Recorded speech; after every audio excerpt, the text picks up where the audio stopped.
আলোর মধ্যে নামাজ আদায় কইরা দুই হাত আল্লাহ তাআলার কাছে উঠাইয়া দিছে, মালিক ও মালিক, আমার কলিজার টুকরা সন্তানকে আমি পয়গম্বর দেখানোর জন্য আমি রওনা করলাম।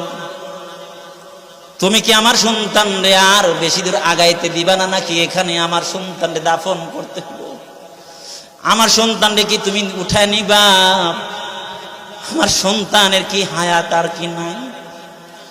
ও মালিক, আমার সামনে আমার কলিজার টুকরা সন্তান ছটফট করে মারা যাবে, এটা তো সহ্য হয় না রে মালিক। কিন্তু তুমি যদি উঠায় নাও, আমার ক্ষমতা নাই, বাধা দেওয়ার ক্ষমতাই নাই রে মালিক। তবে তোমার কাছে দোয়া করি, আল্লাহ, একজন সন্তান তার বাবার সামনে মারা যাওয়া, এর সে আর হৃদয় বিদারক ঘটনা অবতরণ আর হতে পারে না গো মালিক। ও মালিক, তুমি আমার সন্তান কলিজার টুকরা সন্তানের হায়াতটা ভিক্ষা দিয়ে দাও।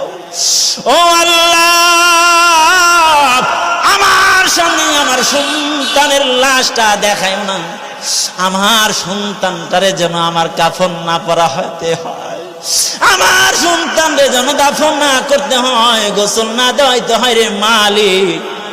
তোমার কাছে একটু হায়াতটা চাই মালিক, আমার সন্তানরা একটু হায়াত দিয়ে দাও।